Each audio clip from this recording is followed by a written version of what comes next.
আমরা channel create করেছি, আমরা প্রতিনিয়ত ভিডিও আপলোড করি, কিন্তু আমাদের ভিডিওতে ভিউজ ভালো আসছে না। তার একটাই কারণ, আমাদের থাম্বনেল ভালো হয়নি। কারণ দেখুন, আপনি যে রিলেটেড ভিডিও তৈরি করুন না কেন, বা আপনার ভিডিও যেমন কোয়ালিটির হোক না কেন, ইউটিউব ইমপ্রেশন পাঠাবে। এবার ইমপ্রেশনটা কি? ইউটিউব ইমপ্রেশনটা এটাই দেয়, আপনি দেখছেন, আপনি যখন ইউটিউব চ্যানেল ওপেন করেন তাহলে দেখবেন অনেকগুলো ভিডিও লিস্ট কিন্তু আপনার সামনে চলে আসে। ঠিক একই রকমভাবে ইউটিউব অন্যান্যদের মোবাইলেও আপনার ভিডিওটি পাঠিয়ে দেয়। তো সেখানে অন্যান্যদের মোবাইলে যখন আপনার ভিডিওটি যায়, তখন কিন্তু আপনার ভিডিওটি দেখে প্লে করে, অনেকে কিন্তু ওখান থেকে দেখে ইগনোর করে চলে যায়। তো আপনার ভিডিওটি কেন ইগনোর করে আপনি কি ভেবে দেখেছেন? কারণ একটাই, যে আপনার থাম্বনেল ভালো হচ্ছে না। আপনার যদি থাম্বনেলটা অ্যাট্রাকটিভ হয় তাহলে কিন্তু অবশ্যই থাম্বনেল দেখে অনেকে প্লে করে দেয়। অনেকেই কিন্তু টাইটেল দেখে প্লে করে না, থাম্বনেলটা কিন্তু মোস্ট ইম্পর্টেন্ট। তাই আমাদের থাম্বনেলটা অ্যাট্রাকটিভ করার জন্য আমরা কিভাবে অ্যাট্রাকটিভ করতে পারি সেই নিয়ে কিন্তু আজকের ভিডিওটি। তার আগে দু একটা কথা বলে নিই, অবশ্যই আপনারা আমাদের চ্যানেলটি সাবস্ক্রাইব করে রাখবেন এই রকম নিত্য নতুন ইউটিউব রিলেটেড টিপসগুলো জানার জন্য। আপনি যদি চ্যানেলটা সাবস্ক্রাইব করে রাখেন তাহলে ইউটিউব রিলেটেড ভিডিওগুলো যখন আমরা পোস্ট দেব তখন সঙ্গে সঙ্গে আপনার মোবাইলের স্ক্রিনে নোটিফিকেশন যাবে, সেখান থেকে ভিডিওটা আপনি ওয়াচ করে নতুন নতুন বিষয় জানতে পারবেন, আপনার অনেক কাজে লাগবে। তো ভিডিওটি ভালো লাগলে অবশ্যই কমেন্ট করে জানাবেন কেমন হয়েছে। চলুন আমরা যে আজকে থাম্বনেলের বিষয় নিয়ে আলোচনা করলাম, থাম্বনেলটা কিভাবে তৈরি করবেন, আমরা মোবাইল স্ক্রিনে গিয়ে চলে যাই, সেখানেই জানবো আমাদের কি কি অ্যাপস ডাউনলোড করতে হবে, আর তার সঙ্গে সঙ্গে সেই অ্যাপসগুলোতে কাজ কিভাবে করলে আমাদের অ্যাট্রাকটিভ থাম্বনেল তৈরি হবে সেটা আলোচনা করেছি থাম্বনেলের বিষয়ে। এবার কিভাবে থাম্বনেলটা তৈরি করতে হবে সেটা দেখে নেব। তার আগে আমাদের সেটে 3টি অ্যাপস ডাউনলোড করে রাখতে হবে। আপনারা স্ক্রিনে দেখতে পাচ্ছেন, একটা হচ্ছে পিক্সেল ল্যাব, একটা remove.bg আর একটা ইমেজ সার্চ। এই 3টি অ্যাপসের কাজ সম্বন্ধে আপনাদের সাথে আলোচনা করব। তো প্রথমে আমরা যে থাম্বনেলটি তৈরি করব সেটা হচ্ছে পিক্সেল ল্যাব থেকে। এবার এই থাম্বনেলটা তৈরি করার জন্য আমাদের এক্সট্রা যে 2টি অ্যাপস ডাউনলোড করে রাখতে হবে, তার মধ্যে remove.bgটা হচ্ছে আমরা যে থাম্বনেলে ফটোটা সেট করি তার ব্যাকগ্রাউন্ডটা যদি আমরা কেটে দিই তাহলে কিন্তু একটা ইউনিক থাম্বনেল দেখাবে, আর না হলে পিছনের সাইডে যে ব্যাকগ্রাউন্ডে কালারটা থাকবে ফটোর সেটাই কিন্তু থাকবে। অতএব এই জায়গাগুলো দেখতে কিন্তু আমাদের ভালো লাগবে না।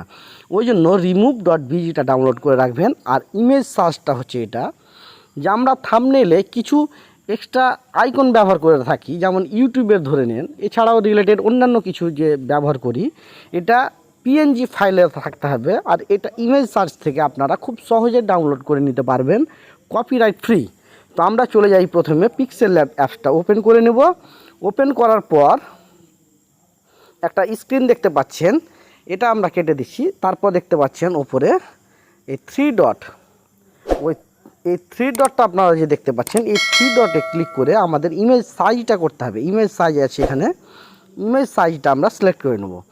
এখানে যে কাস্টম অপশানটা আছে এখানে যদি আমরা ক্লিক করি তাহলে দেখতে পাচ্ছেন এখানে ইউটিউব থাম্বনেলের যে পারফেক্ট সাইজ, এই সাইজটা কিন্তু অটোমেটিক্যালি আমাদের সেটিং হয়ে যাবে।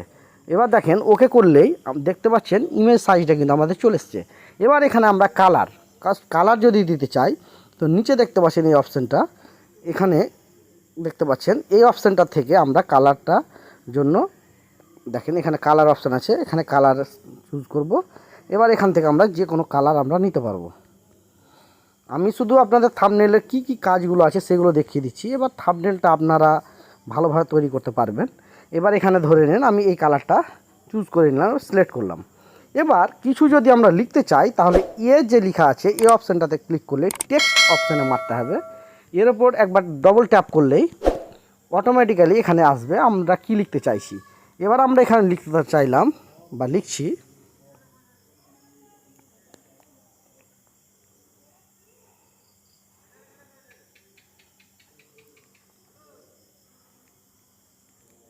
হাউ টু মেক থাম্বনেল লিখে সিলেক্ট করে নিলাম।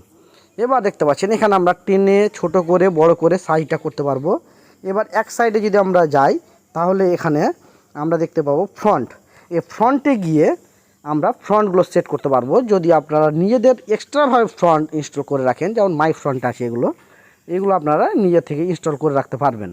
তো ধরে নিন আমি এটা ফ্রন্ট সিলেক্ট করলাম।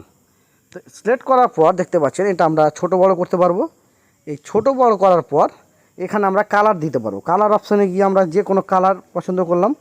এই কালারে দেখবেন পিছন দিকে একটা ব্যাকগ্রাউন্ড সেট করা যায়। এই ব্যাকগ্রাউন্ডে ক্লিক করলে আমাদের অটোমেটিক্যালি এখান থেকে ব্যাকগ্রাউন্ডটা আমরা দেখতে পারবো। এবার এখানে ধরুন ব্যাকগ্রাউন্ডটা দিচ্ছি, এভাবে লেফটটা বড় করে দিলাম, রাইটটা বড় করে দিলাম, টপটাকে বড় করে উঠিয়ে দিলাম। এভাবে কিন্তু আমরা এখানে সিলেক্ট করে দিলাম। এবার ধরুন যে আমরা কিছু লিখেছি, এবার এখানে ধরুন নেন কিছু লিখলাম আমি, যে কপি, ধরুন যে কপিরাইট যে কোনো কিছু লিখলাম।